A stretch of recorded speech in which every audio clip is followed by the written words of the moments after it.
Chapter 11 Conic Sections, Exercise 11.1. Question 1 है Find the equation of the circle with center this, ये 2 point दिए हैं centre के और कोऑर्डिनेट्स हैं और रेडियस जो है आपका 2 है। तो जैसे कि हमें पता है कि ये इक्वेशन होती है जब हमारे पास 2 पॉइंट और रेडियस हो x minus H whole square plus Y minus के whole square is equal to R square. h और k की जगह आप 0 और 2 को पुट करिए और रेडियस r की जगह 2 और ये आपको इक्वेशन मिलेगी। इसके बाद है find the equation of the circle with centre this and radius this. Same चीज यहाँ पर होगी x minus H whole square y minus के होल स्क्वायर आर स्क्वायर। यहाँ पर आप 2 रखिए, यहाँ 3 रखिए और r4 रखिए, स्क्वायर रखिए यहाँ का और सब लेफ्ट में ले जाइए, ये आपकी इक्वेशन बन जाएगी। यहाँ पर भी ऐसा ही है, बस आपको ये इस इक्वेशन को याद रखना है x minus H whole square plus Y minus के होल स्क्वायर। यहाँ पर h ये है, k ये है, r ये है, यहाँ दर्ज करिए और फाइनली आपको रीअरेंजमेंट करके यहाँ पर आपको एलसीएम वगैरह लेना पड़ेगा या फिर सबको 144 से मल्टीप्लाई कर दीजिए और एक साइड ले जाइए, ये आपकी इक्वेशन बनेगी। X square y square x y यहाँ पर आएगा। क्वेश्चन नंबर 4 में आता है find the equation of the circle with centre this and radius this. Centre ये है और रेडियस ये है। फिर आपको सेम फार्मूला यूज करना है, h की जगह ये 1, k की जगह 1 और रेडियस की जगह आपको √2 डालना है। और फिर आप क्वेश्चन नंबर 5 में आएंगे, यहाँ पर नंबर्स नहीं है, यहाँ पर a b है लेकिन बात सेम रहेगी। a की जगह आप h डालिए, बल्कि h की जगह माइनस a डालिए और k की जगह माइनस b डालिए। रेडियस यहाँ पर आप r स्क्वायर, r ये है तो ये इसको रूट हटेगा यहाँ पर, तो बहुत आसानी से सॉल्व हो जाएगा। बल्कि अगर ये जो इक्वेशन है आपकी, ये बहुत जनरल इक्वेशन है एक सर्कल की, x square y square plus 2x plus 2by plus 2b square. आप क्वेश्चन 6 में आते हैं, यहाँ पर find the centre of the centre and radius of the circle. ये आपके पास एक इक्वेशन है और आपको सेंटर और रेडियस निकालना है। चूंकि यहाँ पर ये इक्वेशन को हम इससे इक्वेट कर सकते हैं x minus H whole square plus Y minus के whole square is equal to R square. अगर x प्लस की जगह माइनस ऑफ -5 कर दें और y की जगह कह रही है तो माइनस है ही, और इसको 36 है, इसको 6 स्क्वायर कर दें, तो अगर यहाँ पर हम एक एक वैल्यू देखें तो h की जगह -5, k की जगह -3 और जो आपका r है वो 6, तो h, k और r इस तरीके से आपको मिल जाएगा। क्वेश्चन 7 में एक इक्वेशन दी हुई है और इस इक्वेशन को हमको ऐसे करना है कि इस फॉर्म में लेके आना है। इस इक्वेशन को इस फॉर्म में लेके आना है, तो हम क्या करेंगे, एक्स स्क्वायर और एक्स वाले टर्म एक साथ कर लेंगे जैसे यहाँ पर किया हुआ है, वाई स्क्वायर और वाई वाले टर्म एक साथ कर लेंगे और कांस्टेंट को हम राइट में ले जाएंगे। अब ये जो है इसमें -4x है ना आपके पास, तो इसमें ये देखेंगे ये है क्या, 2 इंटू एक्स इंटू 2 है, तो इतना ही ये देखिए 2a और b हमको 2 दिख रहा है, इसका स्क्वायर करके यहाँ पर जोड़ दीजिए, उतना ही यहाँ माइनस कर देंगे, उतना ही जोड़ना उतना माइनस करना है, यानी कि a square plus b square, a square plus b square plus 2ab, इस तरीके से इसको बनाना है। जैसे 8y है, this 8y this is equal to 2ab। मैं ये कहना चाह रहा हूं क्योंकि x स्क्वायर ये y स्क्वायर प्लस जो भी टर्म होगा वो हम जोड़ेंगे और वही घटा देंगे यहाँ पे। लेकिन पहले इसको देखें 2ab में क्या है। यहाँ पर हमारे पास इसको कैसे लिख सकते हैं, 2ab को 8y को कैसे लिख सकते हैं, 2 इंटू 4 इंटू y,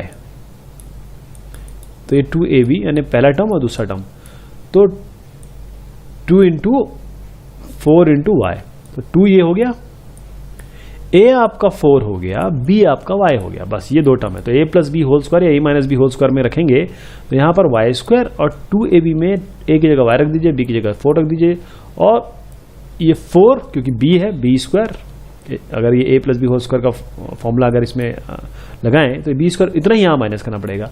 हम करना क्या चाह रहे हैं, बेसिकली ये कवायद इसलिए हो रही है कि इस चीज को हम एक परफेक्ट इस तरीके से स्क्वायर बना लें, परफेक्ट स्क्वायर इसको बना लें। यहाँ पर जो टर्म आएंगे उनको तो हम राइट में ले जाके कभी भी माइनस प्लस कर सकते हैं, तो ये 65 आ गया। तो अब ये x minus H whole square plus Y minus के होल स्क्वायर आर स्क्वायर से इसको इक्वेट करिए, तो a इसमें आपका आ जाएगा बेसिकली h, यहाँ पर अगर कहें h आपका सेंटर का पॉइंट एक 2 आएगा, दूसरा 4 आएगा, और यहाँ पर कुछ नहीं करना आपको, बेसिकली इसको क्या करना है, रूट करना है और इसको स्क्वायर बता देना, बस ये आपका जा रहा है। फिर आपके पास क्वेश्चन नंबर 8 में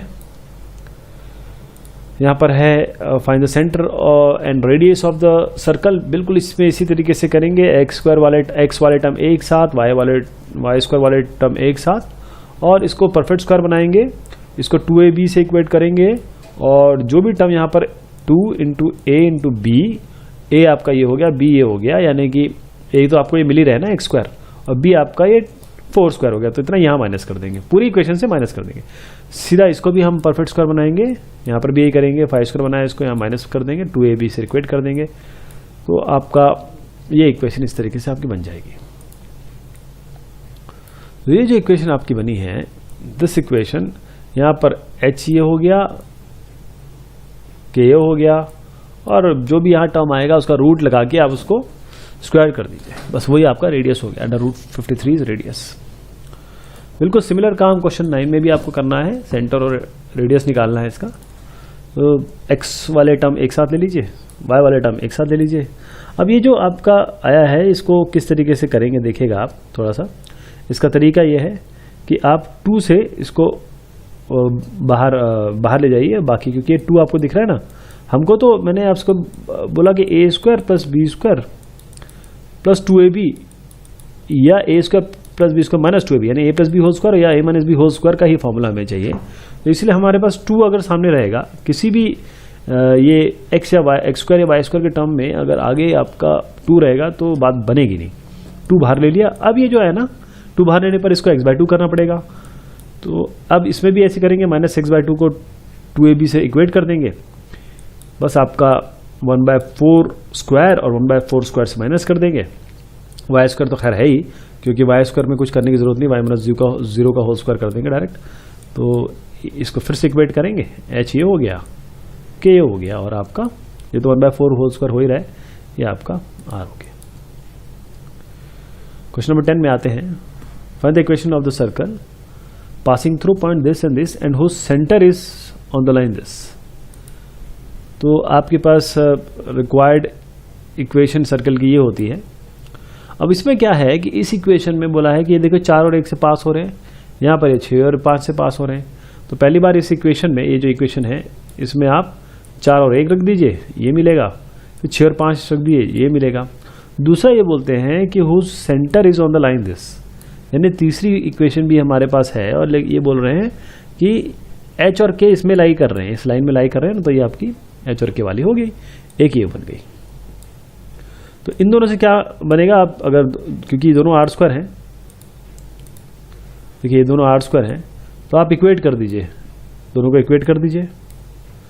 इक्वेट करेंगे तो आपको कुछ इस तरीके से बनेगा, यहाँ पर h plus 2k equal to 11, और आपके पास 4h plus k equal to 16 तो है ही, ये दोनों हैं, दोनों को सॉल्व करिए, h3 मिलेगा और k4 मिलेगा।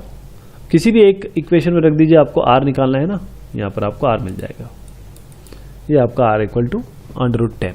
तो अल्टीमेटली आपका इक्वेशन ये बन जाएगी, x minus 3 whole square plus y minus 3 whole square is equal to √10 whole square. उसके बाद आप क्वेश्चन नंबर 11 में आएंगे। इसमें भी बात बिल्कुल सिमिलर है जो अभी इसके पहले किया। आपके पास एक सर्कल है और वो 2 3 से पास हो रहा है, -1 1 से पास हो रहा है, और इस लाइन पे सेंटर है। तो बस सीधा आप 2 3 और -1 1 रख के आप ये इक्वेशन बनाइए। फिर ये h और k अगर आपने माना है सेंटर तो इस लाइन में रख दीजिए। 1 और 2 जो है उसको आपस में इक्वेट कर दीजिए, क्योंकि दोनों r स्क्वायर हैं। इससे हमको एक इक्वेशन मिल जाएगी, क्योंकि h और h स्क्वायर k स्क्वायर ये सब आपका ख़त्म होगा, ये कैंसिल आउट हो जाएगा। एक इक्वेशन ये मिलेगी, और दूसरा ये कहना है इनका कि वो centre is on this line, centre तो इस लाइन में है, x माइनस 3y माइनस 11, ये आपको ये वाले में रख दीजिए। अब जो इससे निकला है यानी कि ये जो मिला है और इसको सॉल्व करिए, h और k आपको मिल जाएगा। दो इक्वेशन को सॉल्व करेंगे तो h और k मिल जाएगा। और h और k जब मिलेगा तो आप किसी भी एक इक्वेशन में जो पहली बनाई है उसमें रख दीजिए, इससे r निकाल लेंगे आप और इक्वेशन जो है फाइनली ये बन जाएगी। अब इसको इस तरीके से रखेंगे नहीं, इस तरीके से रखने की आवश्यकता नहीं है, आप सीधा आप इसको सॉल्व करिए और X square plus Y square minus 7x plus 5y minus 14 आपकी इक्वेशन हो जाएगी। क्वेश्चन नंबर 12 में आते हैं। अब इक्वेशन ऑफ द सर्कल निकालनी है, रेडियस 5 है और centre lies on x axis and passes through point this. अब एक्स एक्सिस है यानी कि y 0 है, रेडियस हमको मिला हुआ है। एक्स एक्सिस में यानी कि जैसे मैंने अभी आपको बताया तो वो तो एक पॉइंट बन जाएंगे, साथ में 2 3 भी दिया हुआ है, 2 3 भी दिया हुआ है और रेडियस भी दिया हुआ है। तो आप क्या करें कि चूंकि आपके पास इक्वेशन ये है और आप जानते हैं कि एक्स एक्सिस में इसका मतलब y 0 है, मतलब ये वाला टर्म 0 रहेगा आपका, ये वाला टर्म 0 कर दीजिए तो आपकी इक्वेशन ये बन जाएगी। और 2 और 3 इसमें डालिए, जैसे 2 और 3 डालेंगे आप तो आपकी इक्वेशन कुछ इस तरह सॉल्व होगी। एक बार में प्लस लेना है, एक बार में माइनस लेना है, तो आपके पास एक बार ये h माइनस 2 आएगा, h6 आएगा। जब h माइनस 2 रखेंगे तो इक्वेशन कुछ इस तरीके से बनेगी और h6 रखेंगे तो इक्वेशन कुछ इस तरीके से बनेगी। फिर आप आते हैं क्वेश्चन नंबर 13 पे। Equation of a circle passing through 0 0, तो सीधा आप इस इक्वेशन में 0 0 x और y की जगह डालेंगे एक बार में, जिससे हमको ये मिलेगा h square plus k square is equal to r square and making intercepts A B on the coordinate axis. अब कोऑर्डिनेट एक्सिस आपको ये इंटरसेप्ट a और b बना रहा है, तो ये जो पॉइंट हो गया ये तो आपका a और 0 हो गया और ये पॉइंट 0 और b, मान लीजिए इसको 0 और b, a और 0 0 और b, तो ये दो पॉइंट आपको मिल गए। अब आपके पास क्योंकि ये इक्वेशन आ गई है सीधा और a और b आपको मिला है तो सर्कल इससे भी पास होगा। यहाँ पर आप पहले में a और 0 लगा दीजिए, दूसरे में 0 और b, तो 1 और 2 आपको ये मिल जाएंगे। और अब r स्क्वायर जो मिलेगा इस इक्वेशन में, जो आपको r स्क्वायर मिलेगा उसकी जगह अब आप h square k square equate करेंगे। देखिए यहाँ पर h square k square equate किया है। जब इक्वेट करेंगे तो हमको यहाँ पर सोल्यूशन में आपको या a 0 मिलेगा या a माइनस 2h मिलेगा, यानी कि h जो है a बाई 2 आएगा। और जब हम ये इक्वेशन 2 में रख देंगे, इस इक्वेशन में या इसमें भी रख सकते हैं, 1 में भी रख सकते हैं, क्योंकि यहाँ पर हमारे पास h की संभावना है इसलिए यहाँ रखेंगे। और जब यहाँ रखेंगे तो हमको ये b is equal to 0, b minus 2k is equal to 0, यानी कि b तो 0 हो नहीं सकता, तो b minus 2k is equal to 0, तो k भी आपका आ गया। तो आपको सारी वैल्यू मिल गई। यहाँ पर a और b को हम h और k के टर्म्स में लिख दिया हमने, और फिर हम x minus h whole square y minus k whole square और यहाँ पर आपका r स्क्वायर, ये आपकी इक्वेशन हो जाएगी। क्वेश्चन 14 में आते हैं। Find the equation of the circle, centre 2 2 है एंड पासेस थ्रू दिस। देखिए सेंटर मिला है, ये मिला है, तो सीधा इसका डिस्टेंस फॉर्मूले से हम रेडियस निकाल लेंगे। जैसे यहाँ पर क्या हुआ है x1 minus x2 whole square y minus y2 whole square, इस तरीके से आप रेडियस निकाल लेंगे। रेडियस आपका आ जाएगा अंडर रूट 13। अब आपके पास इक्वेशन है ये, और चूंकि ये बताया जा रहा है कि 4 और 5 से पास हो रहे हैं और सेंटर भी दिया हुआ है, तो x minus 2 whole square y minus 2 whole square is equal to root 13 whole square. और इसकी आवश्यकता नहीं है ये पास को कुछ करने की, क्योंकि जब ये इक्वेशन हमारे पास डायरेक्ट आ ही गई है, h और k हमें दिया है, सेंटर दे दिया है और रेडियस हमें डिस्टेंस फॉर्मूले से निकाल लिया, तो ये आपकी इक्वेशन डायरेक्ट बन जाएगी। अब क्वेश्चन नंबर 15 में आते हैं। Does the point this and this lie inside, outside और ऑन द सर्कल। अब इसका मतलब ये है कि आपको एक सर्कल में बताना है कि कोई पॉइंट अंदर है, बाहर है या इसके ऊपर है। तो इक्वेशन ये है, आप क्या करें कि इस इक्वेशन को इस फॉर्म से आप इक्वेट करें। क्या है, h0 है, k0 है, r5 है, यानी कि सेंटर जो है वो 0 0 मिल गया आपको, यहाँ से 0 और 0, रेडियस आपको 5 मिल गया। इससे इक्वेट करने पर देखिए ये आपको इक्वेट करने पे मिल गया। तो अब इनके बीच में डिस्टेंस देखिए, क्योंकि रेडियस आपको मिल चुका है, तो डिस्टेंस इसका निकालिए। इस पॉइंट का जो भी पॉइंट दिया हुआ सेंटर में कहाँ है अभी पता नहीं, लेकिन सेंटर हमको यहाँ पर पता चल गया है, और ये पॉइंट जहाँ पर है इससे डिस्टेंस निकालिए, और डिस्टेंस आप निकालेंगे तो आपके पास आएगा 4.3। अब ये 4.3 क्या है? क्या ये बड़ा है 5 से या छोटा है? रेडियस 5 है, इसका मतलब ये 4.3 इससे छोटा है। इससे ये प्रूव होता है कि ये सर्कल, रेडियस छोटा है ना, तो ये पॉइंट सर्कल के अंदर लाई कर रहा है, इसके सेंटर के सर्कल के अंदर निहित है ये।